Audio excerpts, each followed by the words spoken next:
Hello everyone. आज के इस लेक्चर में हम जान लेते हैं डिफरेंट टाइप्स ऑफ स्लीपर्स के बारे में। लास्ट लेक्चर में हमने देखा था स्लीपर क्या होता है और उसका फंक्शन क्या क्या होता है। इस लेक्चर में हम जान लेते हैं कितने टाइप के स्लीपर्स होते हैं और उसका कैरेक्टरिस्टिक्स वगैरह सब देख लेते हैं इसका कंपैरिजन करके। तो चलिए, पहला होता है वुडन टाइप ऑफ स्लीपर, दूसरा है स्टील का स्लीपर, तीसरा कास्ट आयरन CI मतलब cast iron sleeper and fourth is concrete sleeper. तो जो वुडन का जो स्लीपर है उसका सर्विस लाइफ होता है 12 से 15 साल उसका सर्विस लाइफ होता है, जबकि स्टील का होता है 40 से 50 साल, कास्ट आयरन का भी 40 से 50 साल और सब में ज़्यादा कंक्रीट का जो लाइफ होता है वो है 50 to 60 ईयर्स। अब आइए जान लेते हैं वेट के हिसाब से कौन सा स्लीपर कितना वेट होता है। तो वुडन स्लीपर का पर केजी वेट होता है 83 केजीज और स्टील का 79 केजीज, कास्ट आयरन का 87 केजीज और कंक्रीट का देख सकते हैं आप 267 केजी पर मीटर। तो ये बहुत ही ज़्यादा वेट होता है कंक्रीट के स्लीपर का। हैंडलिंग के हिसाब से अगर देखें तो हम हैंडलिंग जो है वुडन स्लीपर का मैन्युअली करना होता है हमको, जबकि स्टील स्लीपर को भी हम मैन्युअली ही हैंडल करते हैं, कास्ट आयरन को भी मैन्युअली। लेकिन जो है कंक्रीट ये हेवी होने के कारण हमको इसे कंपल्सरीली मशीन के द्वारा ही हमको इसे हैंडल करना होता है। टाइप ऑफ मेंटेनेंस के हिसाब से हम कंपैरिजन देख लेते हैं। तो वुडन स्लीपर को मैनुअल और मशीन दोनों की तरफ से, दोनों की मदद से हम मेंटेन किया जा सकता है। सेम स्टील स्लीपर को भी हम मैनुअल और मशीन दोनों के द्वारा मेंटेन कर सकते हैं, जबकि कास्ट आयरन को है मैनुअली ही करना पड़ता है हमको मेंटेनेंस। और कंक्रीट का जो स्लीपर होता है जिसे हम most wide commonly PSC that is pre stressed concrete sleeper भी बोलते हैं, उसको हम मशीन के द्वारा मेंटेन करते हैं। फिफ्थ पॉइंट देख लेते हैं कॉस्ट ऑफ मेंटेनेंस। तो देख लेते हैं दोस्तों कॉस्ट ऑफ मेंटेनेंस सब में ज़्यादा किस में आएगा।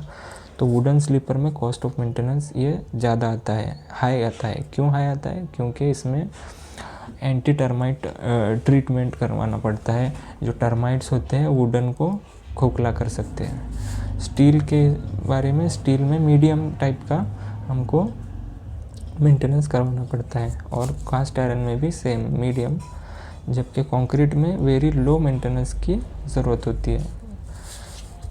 गेज एडजस्टमेंट के हिसाब से देख लेते हैं। तो गेज जो होता है हमारा इनर टू इनर फेसेस के रेल का बीच का डिस्टेंस को हम गेज कहते हैं। तो गेज एडजस्टमेंट जो है वुडन में काफ़ी डिफ़िकल्ट होता है, जबकि स्टील में इजी है और कास्ट आयरन में भी इजी है।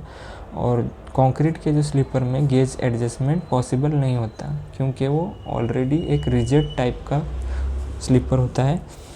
इसमें जो एक बार गेज हम फिक्स कर दिया वो प्रॉपरली ही होता है। क्रीप के बारे में जान लेते हैं। 7th point creep is nothing but longitudinal movement of rails in the direction of movement of the train. जो भी डायरेक्शन में हमारी ट्रेन ये करती है, ट्रैवल करती है, उस डायरेक्शन में जो है रेल्स का डायमेंशन बढ़ता है। क्यों बढ़ता है? क्योंकि वेरियस रीजंस की वजह से उसका, जैसे accelerating and D accelerating of wheels, और या फिर टेम्परेचर वेरिएशन की वजह से और वेरियस रीजंस की वजह से जो है क्रीप होने की संभावना होती है। तो क्रीप को किस में ज़्यादा होता है वो देख लेते हैं। तो वुडन स्लीपर में ये सब में ज़्यादा एक्सेसिव होता है, स्टील में लेसर होता है, कास्ट आयरन में भी लेसर होता है, कंक्रीट स्लीपर में ये मिनिमम होता है। तो हमको मिनिमम ही चाहिए होता है। स्क्रैप वैल्यू के हिसाब से देख लेते हैं। तो सबसे ज़्यादा scrap value is nothing but, जब भी हम इसको बेचने के लिए जाएं मार्केट में तो उसकी वैल्यू किस में ज़्यादा आएगी वो देख लेते हैं। तो वुडन स्लीपर में ये वैल्यू लो आएगी, स्टील में ज़्यादा आएगी क्योंकि ये स्टील है, वैल्यूएबल मटेरियल है। कास्ट आयरन भी हाई आएगी क्योंकि वो भी एक टाइप का स्टील ही है, जबकि कंक्रीट में ये नील है, नो है। क्यों है? क्योंकि अगर हम इसका उपयोग ख़त्म हो जाता है तो वो बस फेंकने के काम का ही होता है कंक्रीट। ज़्यादा से ज़्यादा हम इसे क्रश करके बैक फिलिंग के लिए यूज़ कर सकते हैं, इससे ज़्यादा और कुछ नहीं। तो ये देख लिया हमने स्लीपर के टाइप्स के बारे में कंपैरिजन। अब देख लेते हैं स्लीपर की डेंसिटी क्या होती है वो देख लेते हैं। स्लीपर की density is nothing but the number of sleepers per rail length. हमारा एक रेल होता है 13 मीटर का, ये हम साइड से देख रहे हैं।